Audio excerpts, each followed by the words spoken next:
नमस्कार मित्रांनो, जर तुम्ही मराठी सिनेमा लवर असाल, मराठी सिनेमा लवर राहू दे, जरी तुम्ही फक्त मराठी असाल ना, तर की चांडा चौकडी तुम्हाला माहीतच असेल. ते म्हणजे सचिन, लक्षा, मामा म्हणजे आपले अशोक सराफ आणि महेश कोठारे यांचा कुठलाही पिक्चर असू दे, जर रविवारी 4 वाजता जो लागायचा 90sमध्ये, ती एक सगळ्यांसाठी पर्वणी होती. आता आपल्याला असं कित्येक वेळा वाटायला लागलं की त्यावेळी जे जे काय पिक्चर आले होते, म्हणजे धडाकेबाज असू दे, धूमधडाका असू दे, थरथराट असू दे, या सगळ्यांचे दुसरा पार्ट यायला पाहिजे. पण या सगळ्यांचा एक मास्टरपीस होता, तो म्हणजे अशीही बनवा बनवी. आता यावेळी सचिन यांना विचारलं एका कार्यक्रमामध्ये की अशी बनवा बनवीचा पार्ट 2 बनण्याची काही शक्यता आहे का.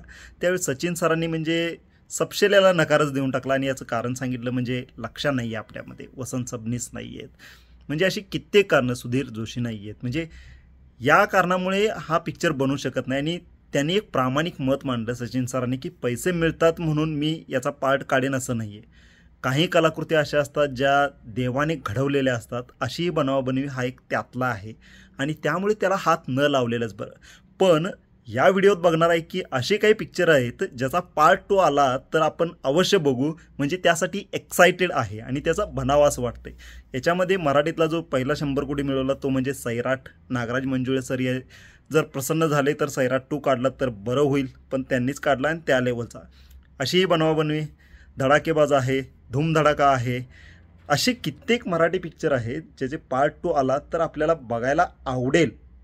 पण काही का असना, नवरा माझा नवसाचा 19 वर्षापूर्वी आला होता आणि आता सचिन सुप्रिया ही जोडी आपल्यासाठी घेऊन येते. आणि महत्त्वाचं म्हणजे अशोक सराफसुद्धा आहेत, जे म्हणजे व्हर्जिनल कॅरेक्टर आहेत.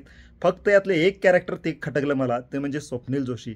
ओव्हर ॲक्टिंगची दुकान. आता कित्येक जण याचा टीजर आल्यावर सुद्धा म्हटले की हे कॅरेक्टर बदलायला पाहिजे होतं. बाकी तुम्ही या पिक्चरसाठी किती एक्साइटेड आहात ते जरा कमेंट करा.